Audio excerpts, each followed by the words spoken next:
Bien le bonjour everyone and welcome to my channel. Yeah, the long-time viewers know I shortened the introduction.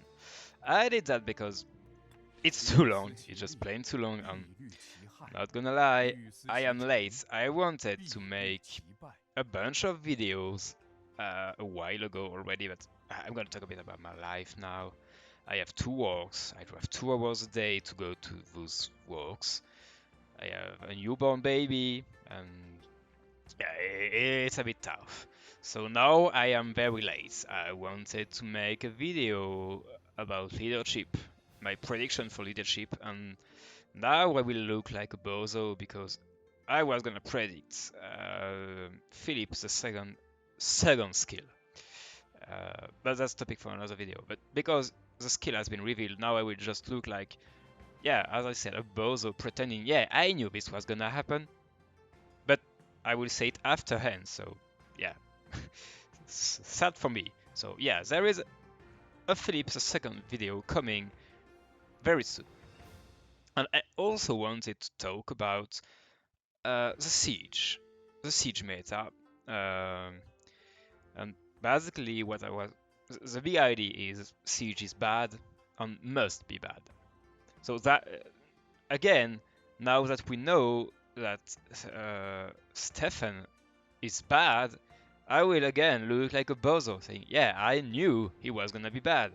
But now we know he's bad. So yeah, that's sad. So I obviously have those two videos to make, but before I talk about Philip II, I have to do that Zhugeliang video I already talked about. Because there is, to my knowledge, and God knows I watch a lot of Rise of Kingdom videos. I have not seen a single YouTuber that made a full, trustworthy Zhugeliang in-depth guide. There was a lot of guide about Zhugeliang, and there are some that are. There was basically two things that are missing in most guides, and I have seen some that mention that yes, Zhugeliang's expertise uh, is a rage engine, but what is not very clear what is not very clear with that text is it's actually per target. You get 30 rage per target. I've seen some videos, not very few mention that, but I have seen none mention that the fourth skill, which basically is a pair, the fourth and the expertise are a pair. But I've not seen a single one that mentions that the fourth skill is very poorly written. I am French, as you probably figured out, or at least you figured out that I'm not English native. So when I read this, whenever this commander's troop uses an active skill, when I read this as a non-native English, N for me is any active skill. So that could be either the primary or the secondary, the active skill. The truth is, it's not an or any, it's the secondary's active skill. And we will go to the report right now. So those reports will also serve to prove something else. So I will go here. It's a regular fight, battle log. So because I'm expertized, I will get the marquee effect. I don't have. It's something very specific. I don't have it on round one. I have to go here. Um, as you see, I trigger the expertise and I get the marquee effect for 15 turns. So if I go to round 2, I have 10% increased damage. That is the marquee effect. It's not listed as a marquee effect, but it is a marquee effect. 14 turn left, plus the current turn, which is turn 2, that's 15. Perfect. So now, if I'm trustworthy, and if I trust what is written on the 4th skill, I cast an active skill, which happens to be Zhugeliang's, which happens to be the primaries. I still have the marquee effect, 15 seconds are not elapsed. I go, so normal attack, enemies normal attack, active skill. So, as you can see here, I do not do anything about the marquee effect. The marquee effect is not cleared to deal increased damage, to deal AoE, free target damage. But but I gain rage from the expertise because, as it say, whenever the march deals kill damage with the burning of Xingye, which is Zhugeliang's active skill, or Marquis Zhongwu skill, which is a 4th skill, you gain 30 rage. So I did not bother AoEing Barbarians to prove it's per target. There is a lot of video out there. Trust me, it's very easy to prove. It works per target. I also trigger a crease, but we don't care. So alright. So as we can see, Zhugeliang do not trigger it. But I could go even further and prove to you is it's a primary, not Zhugeliang, or Zhugeliang not the primary. It's because it's a secondary. If we use Zhugeliang secondary, it will be the same. It will work on the secondary. So now we go with, with Jeanne. I'm gonna pronounce it French because I'm French.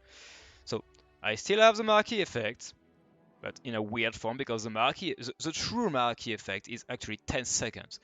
The expertise is 15. So Shushi Biao is 15 seconds. So that's maybe why it's listed differently. But oh no, it's here. It's here. Marquee effect, 6 on left, so we don't care. So I have the marquee effect. The secondary is gonna cast an active skill. It happens to be Jeanne. So normal attack, enemies normal attack, active skill. Here we go there. I trigger the 4th skill, so I deal damage and I clear the marquee effect, or the other way around.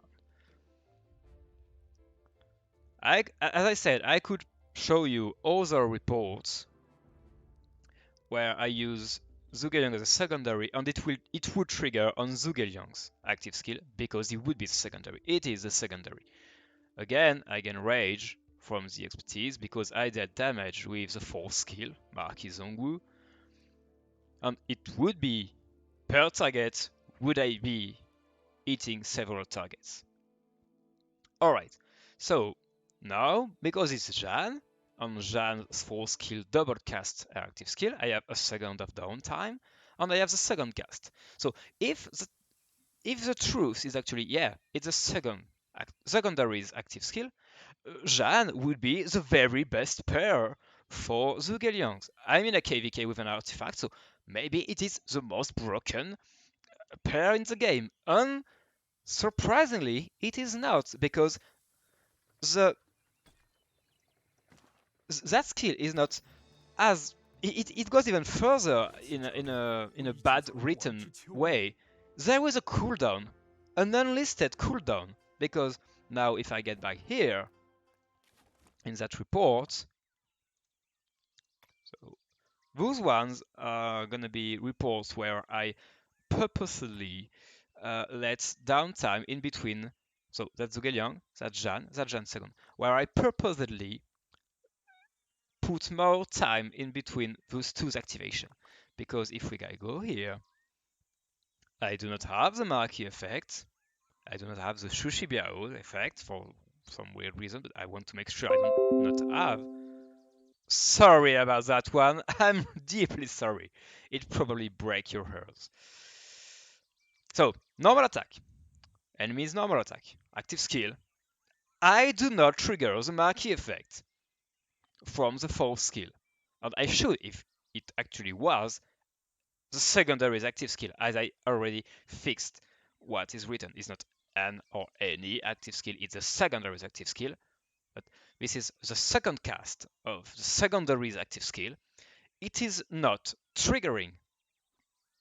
It is not, which is very weird. And so, just to make sure, let's go to the next round. I should have the marquee effect with 9 turns left, which I do not. I do not have the marquee effect. So this is very sad. So I was like, yeah, all right.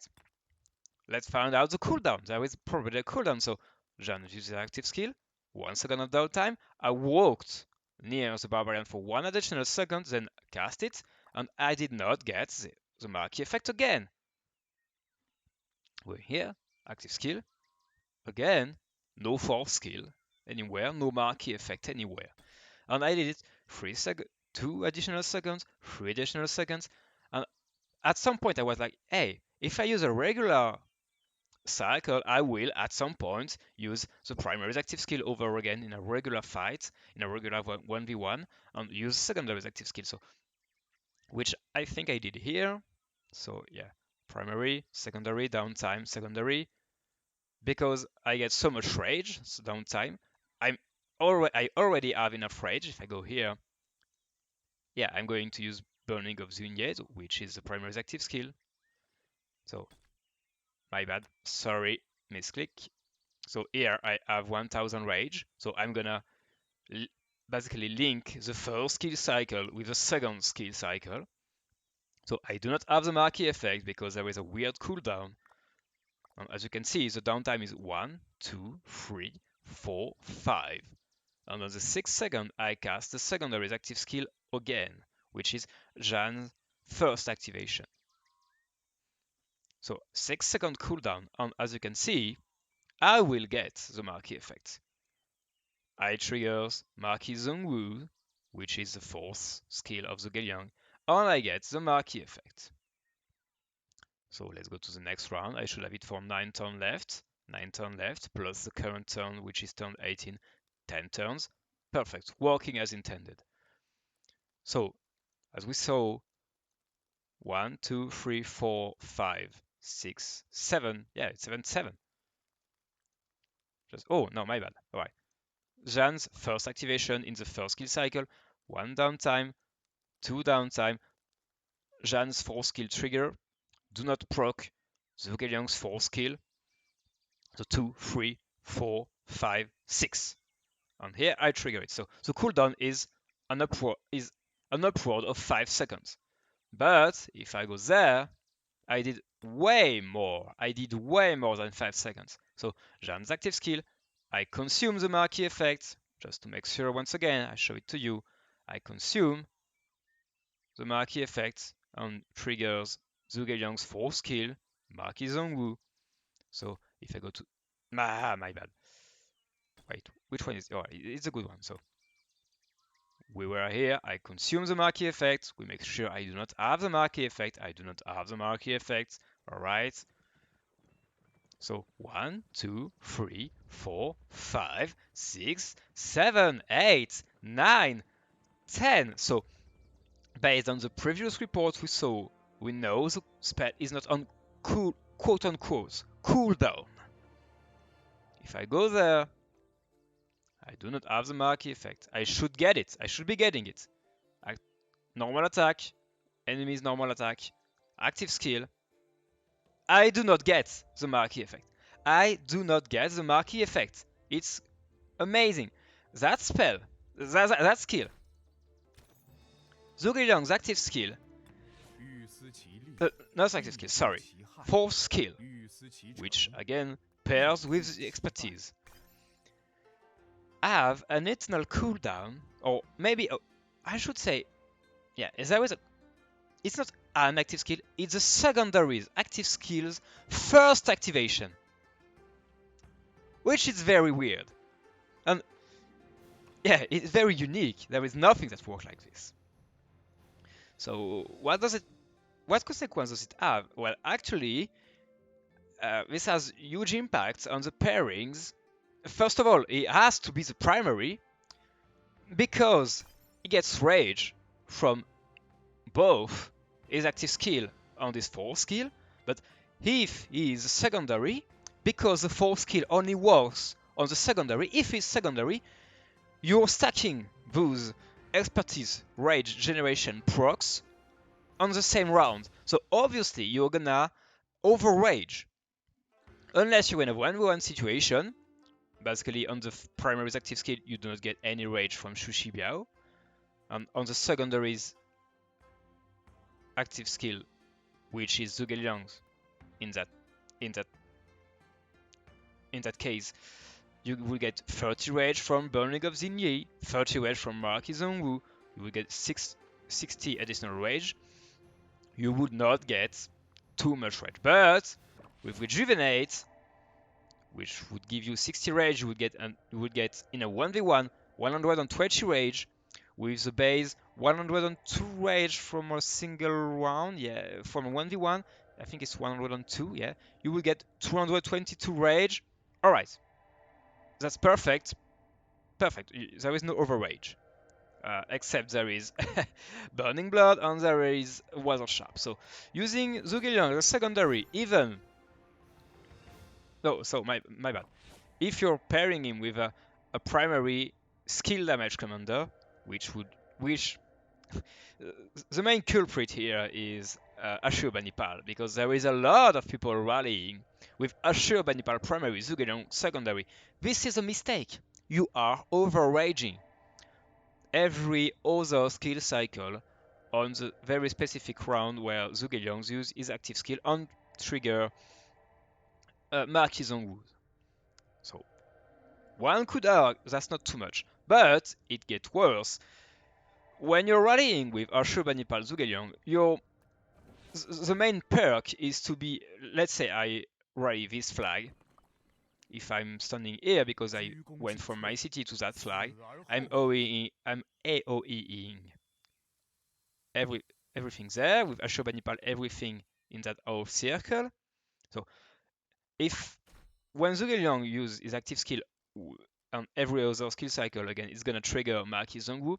If I hit just one extra target, I overraging by 60, which is a lot.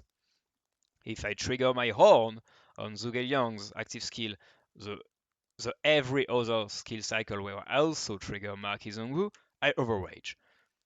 It's starting to add up a lot. The implications basically are you have to rally with Zhugeliang, Ashurbanipal. Zhugeliang, Ashurbanipal should be the secondary. Why would you want to rally with Ashurbanipal's primary? Basically, the only thing there is, Ashurbanipal is here, is the Conquering Tree. It's the only difference, and the only good thing in the Conquering Tree is Buckler Shield.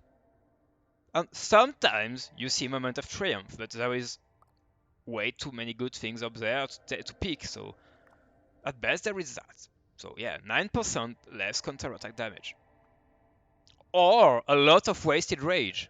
For a lot of wasted rage. So yeah, there is no point using Ashurbanipal's primary. If you're running as Archer, the meta is, right now, Zhugeliang, Ashurbanipal. Not Ashurbanipal, Zhugeliang, and there are still many people running with Ashurbanipal primary, Zhugeliang secondary. And if you want to be very in-depth, the actual very best talent tree for Zhugeliang, so I'm running this because I really want march speed at any cost. I don't care about some more attack up there. I mean, what you see the most, most people are running this.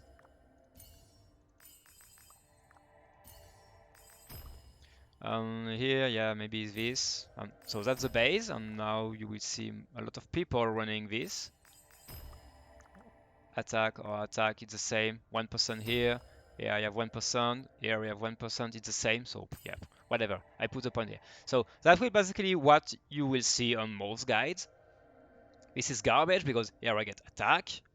Under circumstances, I get attack. I get attack. I get normal attack. This is good.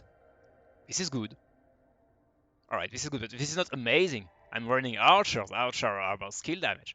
And here I'm getting attack too. So I'd rather drop a lot of attack to get... Alright, gathering speed. I know this sucks. But here I have attack. Here I have S. That's not much, but it's S. It's better than some attack over there. And I get march speed. God bless. March speed is too good. So I'm running this. But actually the very best is mathematically, if you do not care about march speed on using Zhugeliang's primary with a horn, is this. Because you want clarity, it's a very good skill. Here I got health. And here I basically max out the archer tree. I could skip that. I could skip that to get more attack here. But here I have defense and health. So mathematically, in a world where you do not care about march speed, this is the very best talent tree for Zhugeliang. If it's not a 1v1, and again, I want to stress this out, do not care about march speed, which sadly you do, because even with the fastest archer commander out there, which currently are um, Henry and Shajar, who both caps at 20% march speed, you are still very slow.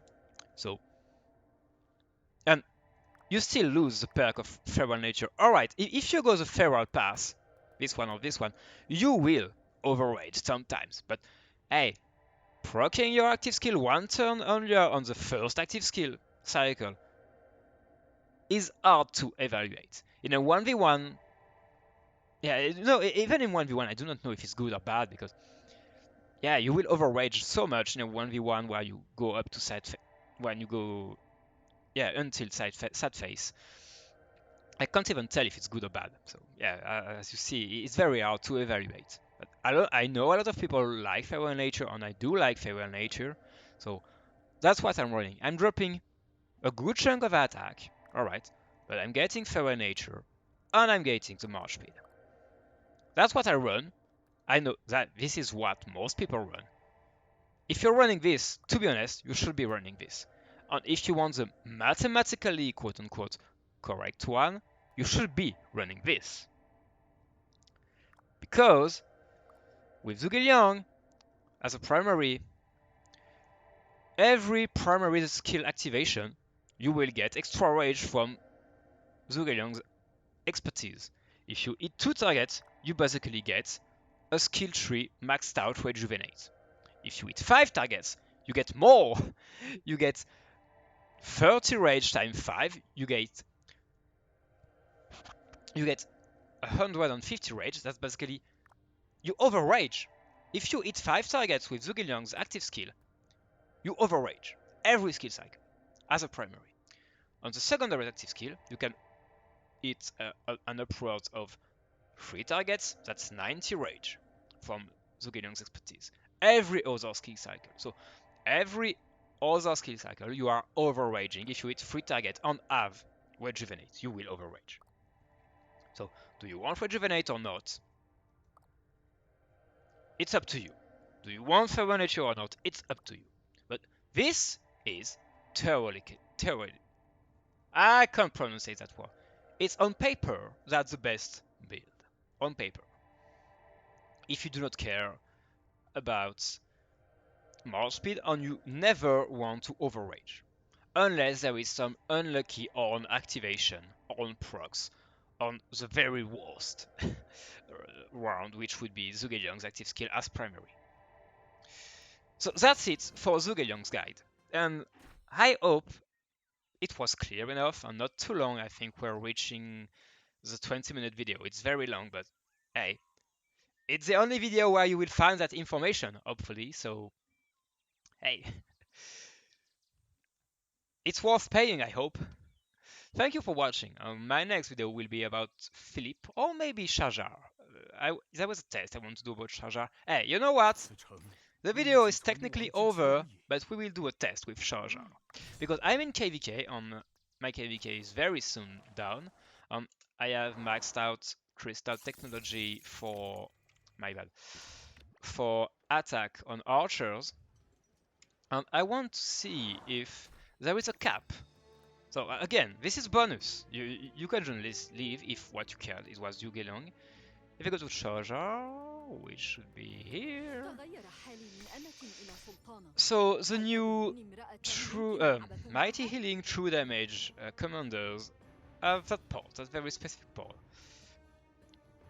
80% of the healing, but the percentage is affected by the troop's attack.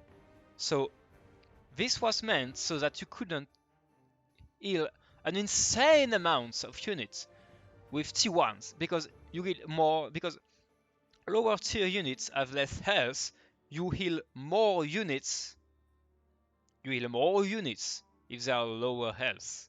So by using T1s, you would heal more, and as a consequence, deal more damage, and that would be stupid. You would run full T1 and deal an insane amount of damage. So they put that here to prevent that, which is perfectly fine, perfectly normal. We don't want some T1 shenanigans breaking the game. But with very high attack, those T4 actually max out that ratio here. So this will be very easy to find out. So I will use a T4 march. Alright, I change my... Alright, so I will be using a T5 on the same barbarian. So there might be some variants, but the variants should be very minimal. Alright, I did 9,900 and I will check the report for the exact number. So now I will use T4. Is the number gonna be very similar or very different? It's very easy to find out.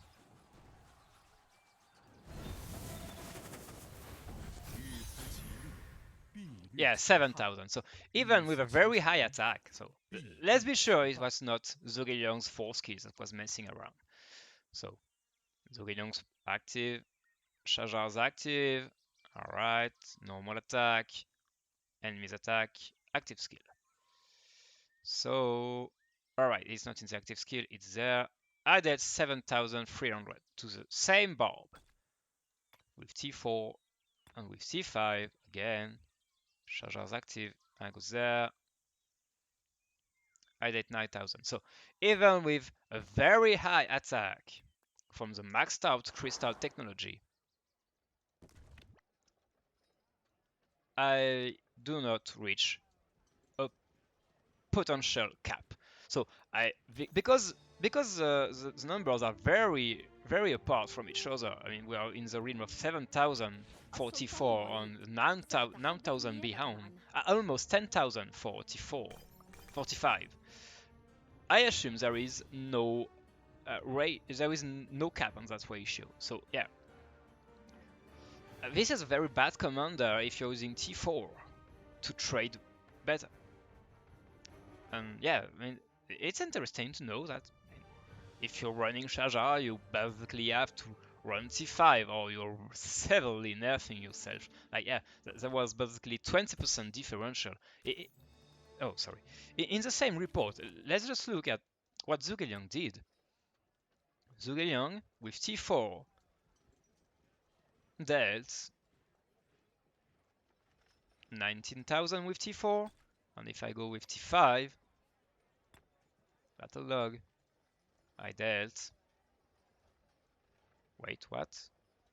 14. So wait, I said 14?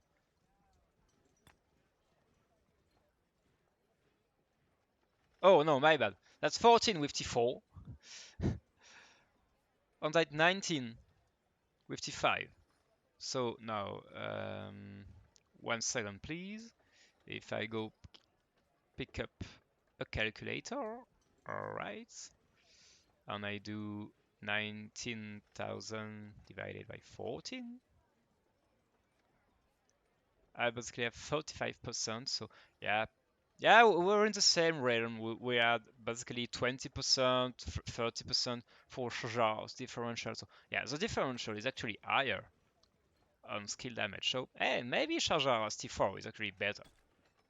But yeah, it's just one report. Maybe there was one cycle of difference. It's on Barbarian, so there are a lot of additional damage from the Crystal Tech that might not be taken into account for true damage, because true damage are not really cannot be increased by basically anything. So yeah, it's not enough to prove it. I just wanted to prove if there was an attack ratio cap on the true damage commanders we currently have, which are Shajar on CJ?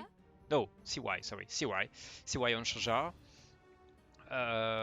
Yeah, I wanted to know if there was a cap on that very specific part. So there seems to not be any, because T4 with Max Crystal Tech deal clearly less damage than T5 with Max Crystal Tech. I will save that report. I mean, both those reports. And I will check later, once my KVK is over, with no Crystal Tech, the same result. And if it's meaningful, I will make a video about it. If it's not, yeah, no bother. Basically, there is no cap on the attack ratio. So that's the end for the bonus. As I already said, thank you for watching. And the next video will be about Philip II. And a little teaser, I am baffled. I am baffled. I didn't watch many videos about Philip II.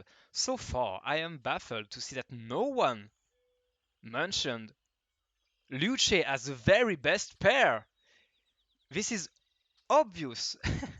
And Zhugeliang might be a good pair too. But as I said, it's just a teaser. So I hope I see you there in the next video. Goodbye and thank you.